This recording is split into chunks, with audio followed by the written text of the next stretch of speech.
Dear viewers, as part of World Environment Day, we are happy to present a visionary entrepreneur who started an eco friendly startup to replace single use plastic.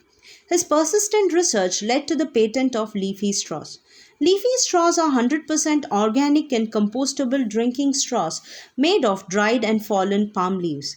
As part of its waste to wealth business model, Leafy Straws seeks to replace plastic pollution, eliminate emissions by avoiding the burning of agricultural waste, provide jobs for rural women, and promote local economies through exports. The company has won many awards and recognitions in a short span that includes the prestigious Climate Launchpad 2018 award for Social Impact Startup in Global Grand Finals in Scotland. Elevate 2019 winner with grant support from Karnataka Startup Cell. It is also supported by an Indian public sector for seed funding. In conversation with Mr. Manigandan Kumarappan, founder, Evlogia EcoCare Private Limited. Namaste, Mani sir. Thank you for accepting our invite and coming to our show. We are very happy to have you in our show today. Thank you. Thank you. Thank you very much for inviting me and hosting me in the show. I'm really happy to be associated with you on this world. And yeah, thank you for giving me this opportunity to share my thoughts with you. You have had a lucrative 2 decades of experience in IT field. What was the driving force for you to start Evlogia?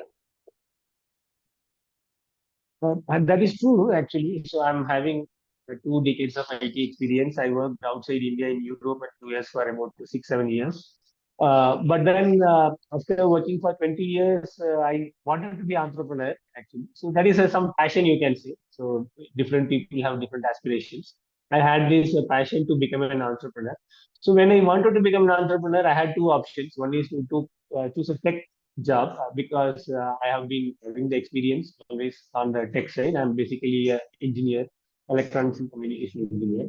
The other option is to choose something completely non-tech. So my family background, I think for most of us that may be true, about 1, 2 generations. We are from a farming family, agricultural family actually, because India even today is majorly an agricultural economy. So to do something related to agriculture, so I had these two options. But already in 20 years, I worked in tech, so I just wanted to move away from tech, just for enthusiasm, in search of something different, in search of something that I have not done, and then I thought it would be very interesting and challenging. So when I decided to become an entrepreneur, I decided to choose something that is away from tech because I had already worked in tech for a very long.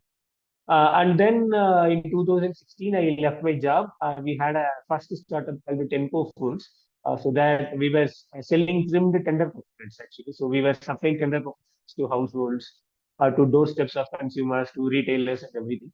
So that time, along with the tender coconuts, we were also supplying straws actually. And that time it was predominantly plastic straws. And then when we did not want to do plastic because plastic is not good for environment, then the option available was paper. Then we found paper also has a lot of problems. First of all, paper itself is not actually eco-friendly. And then paper needs a coating. Most of the time, it is again a plastic coating. So paper straws also had issues. Then we were already in the coconut economy. We were doing things related to coconut. I was in touch with Coconut Development Board. A lot of government and private, teams and departments that were dealing with coconut. Then I realized, okay, so this coconut leaves are completely being wasted. In coconut, so every part is being used actually, except for these leaves. The leaves also, in some places, in olden days, we were making the temporary walls, roofs, and other kind of things, but that has drastically reduced. Most of the cases, the leaves are burnt as a waste because they don't know what to do with them. Then it kind of I came across that there is an option to make drinking straws from the leaves themselves. Actually. So we were looking for drinking straws, organic drinking straws. We were looking for an alternative to even for paper straws.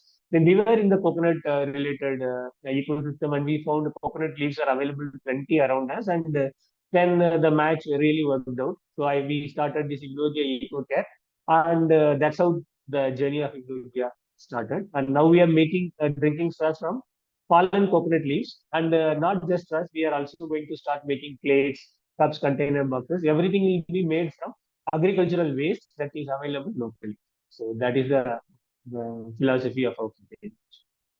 So through this, you're providing employment to the local people also. So you're empowering the local people to have their own living. Yes. So we have two types of employment. One is the actually the raw material supply.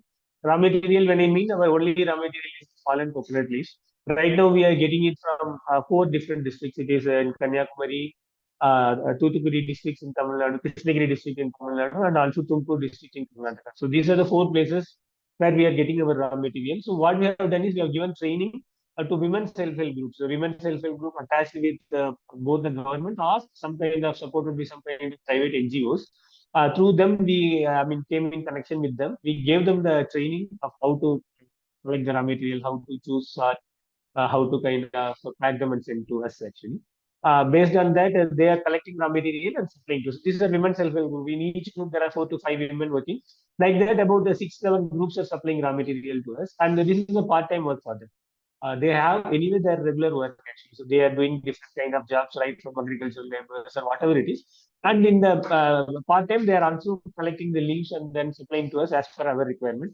And they are able to earn about 150 to 200 rupees per person per day. So this is the indirect employment that we are providing to this 6, 7 groups from 4 different districts. So that is the indirect employment. Apart from that, we have a production unit here in Bangalore, which is completely run by women. About the 25 full-time women employees are working. There are only women, 100% women run unit there. So all the raw material that are collected in different places, they all will come to our production unit in Bangalore. And here we will be kind of making straws using them. So that is our production model as of now. Going forward, we are planning to kind of upgrade some of the raw material supply units into production units themselves. So thereby, we will, along with these indirect employment, we will also be able to provide full-time employment to more women in different regions outside Bangalore also. That is our plan, and I hopefully we will be doing that in next 1 month. Can people, women or housewives, prepare the straws which you are doing in your factory, or it has to be done No. It setup? has to be done in a factory because it has to be done in a setup because there are machineries involved. There is a 7-step process involved, and this being a food product, it has to undergo a stringent, quality system. So all these are not possible in a home environment. So some small parts of the work can be done in home, which we are already doing, but the entire production as such has to be done in the proper production system. So how is the market for your product currently? How are people responding to it? Market is very good actually. So we have a lot of orders. We don't do any marketing, and we are able to sell whatever we produce. In fact, we have always future orders. Future orders in the sense for production that we will be doing for next 1 month. We already have orders. That is not a problem. We have been doing it for more than 3 years now. Initially, about 90% was exporting. Only 10% was sold domestically because people were looking for cheaper options like paper and plastic. But that is changing fast. I mean, now we are doing almost 50-50 actually. 50% of our sales is domestic because here also people are kind of understanding the value of these kind of products, importance of sustainability, and they are ready to pay little premium and buy the better alternatives like this. So, and now we are gradually shifting more towards domestic sales in the last 1 year actually. So that is really a welcoming change. So you started Tenco and you had to shut down the business. So what Yes. is the learning you have learned in your first startup and through your entrepreneurial journey? What would you like to advise with your experience to youngsters who are aspiring to become entrepreneurs? So when you become an entrepreneur, it is very, very important to do a thorough market research, competition research, and the business sense of it, actually, especially cash flow.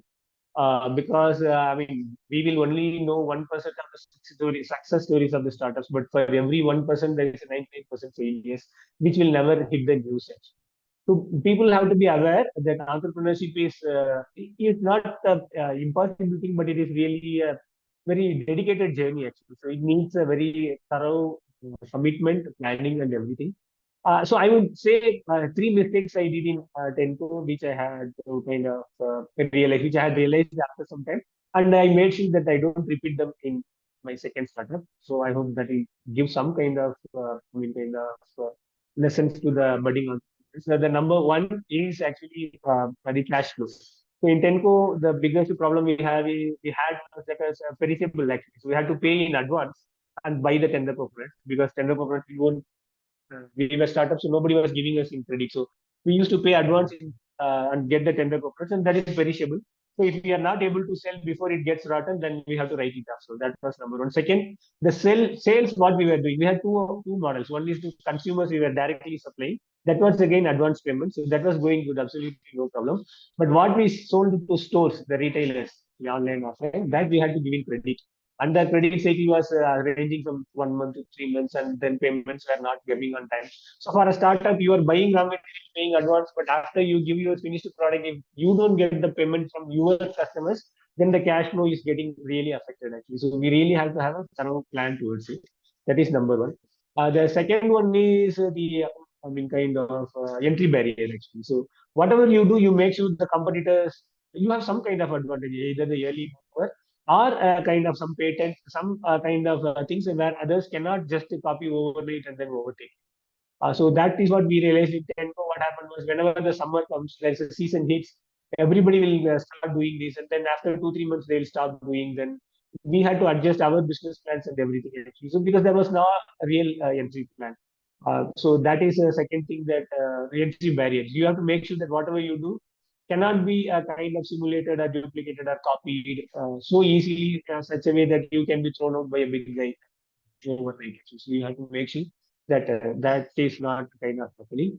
And the third thing is actually so whatever you do, you have to make sure that the customer you don't depend on one customer so much actually. So that is what happened was in Tenco, though we had many customers, 80% of our sales was going to one customer, and that one customer suddenly decided not to buy from us for whatever reasons.